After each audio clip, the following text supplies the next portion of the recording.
أشهد أن لا إله إلا الله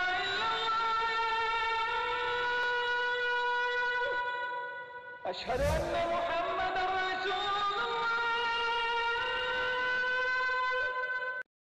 6 Things About Islam. In the words of Swiss journalist and author Dr. Roger de Pasquier, the West, whether Christian or de-Christianized, has never really known Islam. Ever since they watched it appear on the world stage, Christians never ceased to insult and slander it in order to find justification for waging war on it. It has been subjected to grotesque distortions, the traces of which still injure the European mind. Even today, there are many Westerners from whom Islam can be reduced to 3 ideas: fanaticism, fatalism, and polygamy. Of course, there does exist a more cultivated public whose ideas about Islam are less deformed. There are still precious few who know that the word Islam signifies nothing other than submission to God. One symptom of the ignorance is the fact that the imagination of most Europeans, Allah refers to the divinity of the Muslims, not the God of the Christians and Jews. They are all surprised to hear, when one takes the trouble to explain things to them, that Allah means God, and that even Arab Christians know him by no other name. 6. Muslims and Jesus. Misconception: Muslims hate Jesus. There are many similarities between the historical reference of Christianity and Islam. Many people are amazed to find out that according to Muslim belief, Jesus is one of the greatest messengers of God. One cannot be a Muslim without believing the virgin birth and the many miracles of Jesus Christ. Jesus is also mentioned in many verses of the Quran and is often used as an example of good virtue and character. However, the main difference between Christianity and Islam is that the Muslims do not believe that Jesus was God. 5. Islamic Jihad. Misconception: Jihad means to fight for the sake of God. The true Arabic meaning of the word jihad is struggle. However, in Islam, it is often used to describe the striving in the way of God. There are many forms of jihad, but most important ones are jihad al-nafs, jihad against oneself, jihad bil-lisan, jihad by being vocal, jihad bil-yad, jihad by using action, and jihad bis-sayf, jihad by using the sword. Each jihad is ranked differently, and it was reported that Muhammad returned from a battle and said, "We have returned from the lesser jihad, going into battle, to the greater jihad, the struggle of the soul." This means that a Muslim struggling against himself and his soul is more important than the jihad of going into war. Another misconception is that only when a person dies in war does that person become a martyr. This is, however, false, and it is believed that anyone doing anything for the sake of God and is killed becomes a martyr. A person who dies while performing pilgrimage in Mecca, a woman who dies while giving birth, or even someone who dies in a car crash while he was on his way to the mosque are all considered martyrs. 4. Muslim savages. Misconception: Muslims are savages and barbaric during war. Quite the contrary. When it comes to the conduct of war, there are 8 rules that every Muslim army must obey. 1. Do not commit treachery. 2. Do not deviate from the right path. 3. Do not mutilate dead bodies. 4. Do not kill children. 5. Do not kill women. 6. Do not kill aged men. 7. Do not harm or burn trees. 8. Do not destroy buildings. During the Crusades, when Saladin defeated the Franks, he honored the defeated Frankish army and supplied them with food. And during the Third Crusade, when Saladin's enemy King Richard fell sick, Saladin sent him a gift of fruits and horses. 3. Women's rights. Misconception: Women have no rights.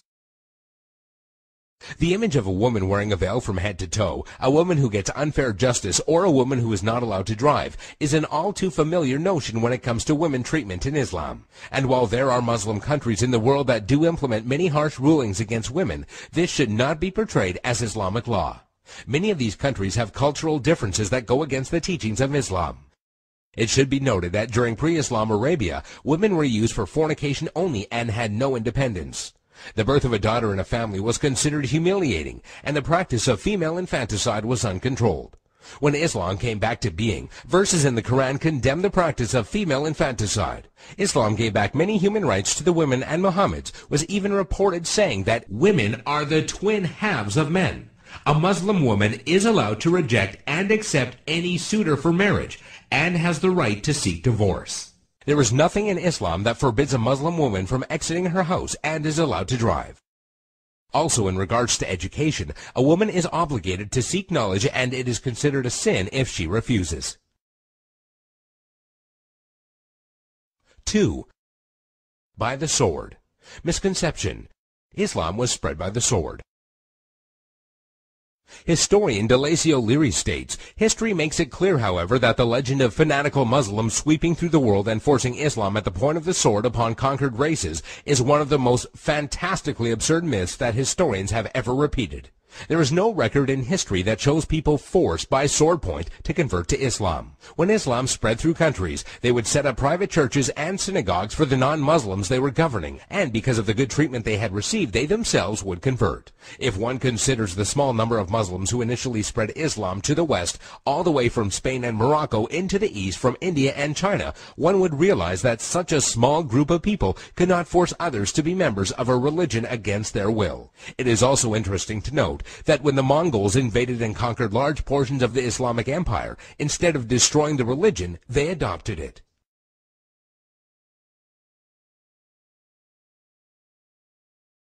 One. Islamic terrorism. Misconception. Muslims are terrorists. This is by far the biggest misconception of Islam, given unfairly by stereotyping and the public image that the media gives. Has anyone else noticed how when a specific group of people attack another group of people, it is labeled as a hate crime, but when a Muslim opens fire on anybody, it is quickly regarded as terrorism? Many political dictators and officials or extremist groups use the name of Islam as a strategy to garner followers and attention when many of their practices go against the true basis of Islam. The media has also portrayed Islam as a cult or a club where if you join you become a terrorist, and that is now part of your agenda. However, all over the world people practice Islam in the true form and use it as a way of life. There are many verses in the Quran that go against the idea of terrorism.